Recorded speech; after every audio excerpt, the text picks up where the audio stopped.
은퇴는 돌아감의 시간이라 하지만 그곳이 낯선 곳이 될 줄은 몰랐다고 말하는 사람이 있습니다. 미국에서 17년을 살다 한국으로 돌아온 68세 김성호 씨. 그는 은퇴를 앞두고 오래전부터 한국 귀국을 준비했습니다. 자녀는 미국에서 자리를 잡았지만 그는 고향에서의 노후를 꿈꿨습니다. 이제는 한국이 더 정겹고 남은 인생은 친구들과 어울리며 살고 싶다는 단순한 마음이었습니다. 그러나 막상 귀국 후 마주한 현실은 예상 밖이었습니다. 한국의 물가, 사회의 속도, 인간관계의 거리감이 그를 압도했습니다. 달라진 건 세상만이 아니었습니다. 자신이 떠나 있던 17년 동안 한국인으로 사는 감각이 희미해졌던 겁니다. 김성호 씨의 하루는 단조로웠습니다. 오전엔 혼자 시장을 돌며 식재료를 사고 오후엔 TV를 보거나 근처 공원을 산책했습니다. 친구를 만나기 위해 전화를 걸어도 바쁘다. 나중에 보자는 대답이 돌아왔습니다. 미국에서는 교회 커뮤니티와 한인 모임이 일상이었지만 한국에서는 그런 공동체가 낯설었습니다. 사람들은 빠르게 변했고 대화의 주제는 부동산, 자녀, 주식으로 이어졌습니다. 그는 문득 생각했습니다. 내가 돌아온 곳은 고향이지만 더 이상 내가 알던 그 한국은 아니구나. 경제적 현실도 만만치 않았습니다. 미국에서 모은 은퇴 자금은 한국으로 가져오며 가치가 줄었고 생활비는 예상보다 훨씬 높았습니다. 특히 의료비와 관리비 그리고 외식비가 부담이었습니다. 김 씨는 미국에서는 보험으로 커버되던 병원비가 한국에선 제 돈으로 나가더라고 말했습니다. 국민연금 수령액도 크지 않았고 달러를 원화로 바꾼 돈은 환율 변동에 따라 들쭉날쭉했습니다. 그는 결국 한 달 생활비를 200만 원 이하로 줄이는 절약 노인이 되었습니다. 하지만 생활비를 줄일수록 외로움이 커졌습니다. 사람을 만나려면 돈이 들고 외출을 줄이자 마음의 문도 닫히기 시작했습니다. 심리적인 변화는 그에게 가장 큰 충격이었습니다. 미국에서 그는 늘 이민 1세대라는 정체성으로 버텼지만 한국에선 그마저 사라졌습니다. 퇴직자, 노년층, 돌아온 교포라는 새로운 꼬리표들이 그를 규정했습니다. 오랜만에 고향 시장을 걷다가 자신보다 나이 많은 노인들이 배달 일을 하는 걸 보고 마음이 먹먹했습니다. 나보다 더 늙은 분들이 아직도 일하고 있는데 나는 뭘 하고 있는가라는 자책이 시작됐습니다. 한국의 노인들은 일하는 노년이었고 미국에서의 은퇴 감각은 이곳에서 통하지 않았습니다. 이런 김 씨의 이야기는 결코 개인적인 사례에 그치지 않습니다. 실제로 한국으로 역이민한 은퇴자들이 겪는 은퇴 쇼크는 생각보다 깊고 넓습니다. 재정적인 문제보다 심리적, 사회적 문제로 힘들어하는 경우가 많습니다. 익숙하지 않은 생활 리듬, 가족과의 거리감, 사회의 속도감에 대한 적응 실패가 우울감을 키웁니다. 한 조사에 따르면 해외에서 돌아온 은퇴자의 60% 이상이 귀국 후 외로움을 호소하고 절반 이상이 경제적 예측 실패를 경험한다고 합니다.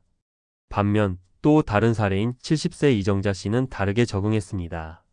그녀는 미국에서 간호사로 20년을 근무하다 65세에 귀국했습니다.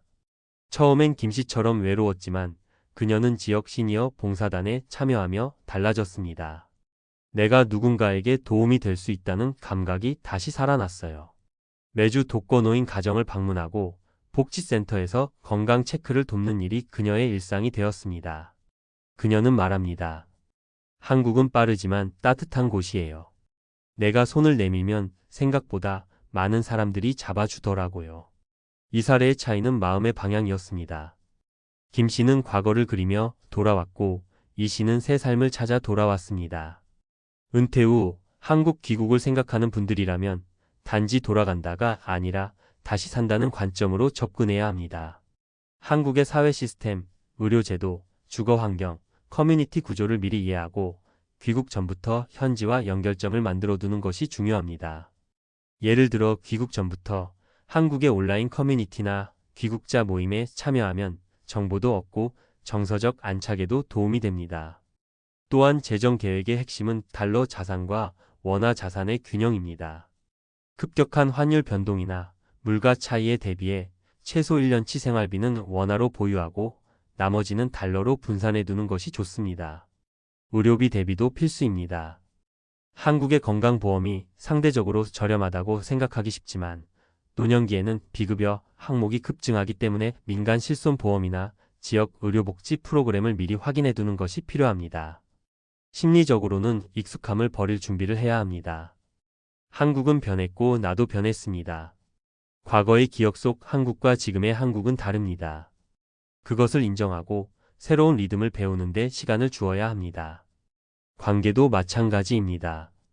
가족이나 친구와의 관계가 예전 같지 않더라도 그것을 실망으로 받아들이지 않고 새로운 관계를 만들어 가야 합니다. 결국 귀국은 두 번째 이민입니다. 떠날 때보다 돌아올 때가 더 어렵다고 말하는 이유가 바로 여기에 있습니다. 그러나 그것은 또한 두 번째 기회이기도 합니다. 이정자 씨처럼 자신이 가진 경험을 나누고 새로운 사회적 역할을 찾아갈 수 있다면 한국에서의 노후는 또 다른 전성기가 될 수 있습니다. 김성호 씨는 최근 다시 교회 봉사활동을 시작했습니다. 이제야 조금씩 한국 생활의 온도가 느껴진다고 말합니다. 귀국 후 2년이 지나서야 비로소 돌아온 삶을 살기 시작한 셈입니다. 그는 이렇게 덧붙였습니다. 한국은 여전히 낯설지만 이 낯섦 속에서 다시 나를 배우고 있어요. 은퇴는 끝이 아니라 재적응의 시작입니다. 해외에서 돌아오는 사람에게 한국은 고향이면서도 새로운 땅입니다. 준비 없이 돌아오면 추억이 현실에 밀리고 준비된 마음으로 오면 낯선 현실이 추억이 됩니다. 결국 노후의 행복은 어디서 사느냐가 아니라 어떻게 받아들이느냐에 달려 있습니다. 해외에서 수십 년을 살다 귀국한 은퇴자들은 공통적으로 말한다. 한국은 여전히 나의 나라지만 더 이상 나의 일상은 아니었다고. 그들이 떠났던 한국은 골목에서 이웃이 인사하던 사회였고 사람 냄새가 묻어있던 곳이었다. 하지만 돌아와 마주한 한국은 빠르게 움직이고 서로의 시간을 침범하지 않는 나라였다. 시장의 상인들은 바쁘게 핸드폰을 보며 계산했고 버스 안 사람들의 시선은 스마트폰으로 향했다. 오랜만에 만난 친구들은 반갑게 맞이했지만 대화의 끝은 각자의 사정으로 흩어졌다. 오랜 세월의 거리감은 단순한 물리적 이주로는 메워지지 않았다. 그것은 삶의 리듬과 가치관의 변화에서 비롯된 낯설미였다. 김성호 씨처럼 오랜 미국 생활 끝에 귀국한 이들이 가장 먼저 부딪히는 것은 외로움이다. 그 외로움은 타인에게서 오는 것이 아니라 자신이 더 이상 익숙한 사회의 일원이 아니라는 자각에서 시작된다. 한국의 생활 속도, 언어의 변화, 관계의 방식이 다르게 느껴진다. 단지 나이가 들어서가 아니다. 한국은 세대 간의 거리가 넓고 공동체보다 개인의 생존이 우선되는 구조로 변했다. 그는 예전에 친구들과 만나도 대화의 결이 달랐다. 미국에서의 이야기엔 공감이 없었고 한국에서의 현실엔 자신이 낄 자리가 없었다. 사람들은 그동안 좋았겠네. 미국 살면서 돈도 벌고라며 말하지만 그 말 속에는 이해가 아니라 거리감이 숨어 있었다. 그렇게 그는 한국의 중심이 아니라 변두리에 서 있는 기분으로 하루를 보냈다. 그가 느낀 또 다른 충격은 생활비의 현실이었다. 미국에서는 안정적인 사회보장제도와 은퇴연금이 있었고 세금은 많아도 시스템이 투명했다. 그러나 한국에서는 병원비, 관리비, 경조사비, 교통비가 예상보다 훨씬 컸다. 특히 나이가 들수록 늘어나는 병원 방문은 예산의 큰 부분을 차지했다. 그는 국민건강보험의 혜택이 있다는 말을 들었지만 막상 병원비 영수증을 보면 현실은 달랐다. 보험이 적용되지 않는 항목들이 많았고 한 번 병원에 다녀올 때마다 돈이 줄었다. 미국에서의 달러 저축을 원화로 바꿔 생활비로 쓰기 시작하면서 그는 환율의 불안정성까지 체감했다. 미국에서 쌓은 돈이 한국에서는 빠르게 녹아내리고 있었다. 하루하루 계산기를 두드리며 지출을 기록하는 일이 일상이 되었다. 그럼에도 가장 어려운 건 돈보다 마음의 문제였다. 그는 한국의 길거리에서 노인 부부들이 폐지를 줍거나 마트의 시식 코너에서 서 있는 모습을 보며 마음이 무거워졌다. 나도 저렇게 될까라는 불안이 찾아왔다. 미국에서는 늙는다는 것이 자연스러웠지만 한국에서는 늙는다는 게 죄처럼 느껴졌다. 은퇴 이후에 자신이 사회로부터 배제된 존재처럼 느껴졌다. 그러나 이런 감정은 김성호 씨만의 것이 아니다. 해외 교포 출신 은퇴자들에게서 공통적으로 나타나는 역이민 우울은 생각보다 깊고 오래간다. 심리학자들은 이를 정체성 공백기라고 부른다. 외국에서는 이방인이었고 한국에선 낯선 자가 되어버린 상태. 자신이 어디에 속하는지를 잃은 채 살아가는 것이다.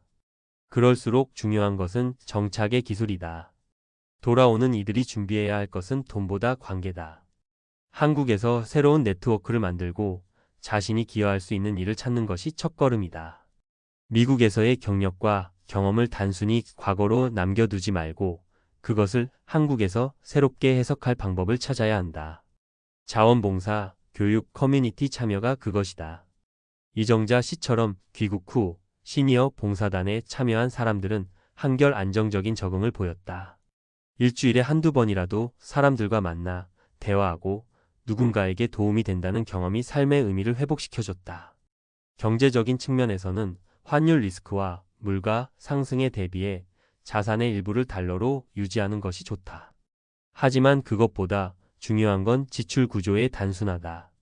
한국은 소비 유혹이 강한 사회다. 편의점, 온라인 쇼핑, 외식 문화가 자연스러워져 있다. 미국식 절제 습관을 유지하는 것이 귀국자들의 생존 전략이 될 수 있다. 또한 주거 형태도 신중히 선택해야 한다. 귀국자 중 상당수가 아파트의 관리비와 공과금에 놀란다. 작은 공간이라도 단열이 잘 되고 교통 접근성이 좋은 지역을 고르는 것이 장기적으로 유리하다. 귀국 후 가장 크게 좌우하는 변수는 심리적 시간의 속도다. 한국 사회는 빠르게 움직이지만 은퇴자의 삶은 느리게 간다. 그 간극을 견디는 법을 배우지 않으면 조급함과 우울이 교차한다. 은퇴자는 일상에 규칙을 부여해야 한다. 일정한 기상시간, 식사시간, 산책 루틴, 그리고 주기적인 사회활동. 그것이 한국의 속도에 휩쓸리지 않고 자신만의 리듬을 만드는 방법이다. 김성호 씨도 어느 날 깨달았다. 내가 이곳에서 외로웠던 건 한국이 변해서가 아니라 내가 멈춰 있었기 때문이구나. 그는 그 후로 매주 한 번씩 복지관에서 영어회화 자원봉사를 시작했다. 처음엔 어색했지만 사람들과 이야기하면서 점점 웃음을 되찾았다. 자신이 가진 외국 경험이 누군가에게 도움이 될 수 있다는 사실이 그를 다시 세상과 연결시켰다. 그는 이렇게 말했다.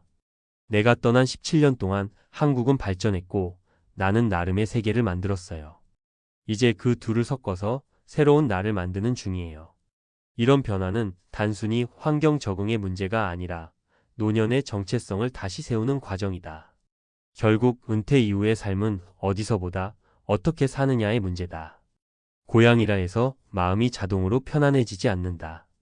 오히려 더 세심한 준비와 열린 태도가 필요하다. 귀국을 앞둔 은퇴자라면 자신에게 묻자. 나는 돌아가서 살 준비를 했는가? 아니면 단지 돌아갈 준비만 했는가?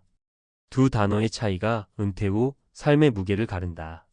익숙했던 장소라도 마음이 닫혀 있으면 타향이고 낯선 곳이라도 마음이 열려 있으면 고향이 된다. 김성호 씨는 이제 매일 아침 창문을 열며 말한다. 이제야 한국의 아침이 나의 하루가 됐다. 그가 발견한 교훈은 단순했다. 사람은 돌아오는 것이 아니라 다시 살아가는 것이다. 은퇴 후의 진짜 시작은 고향이 아니라 마음에서 시작된다.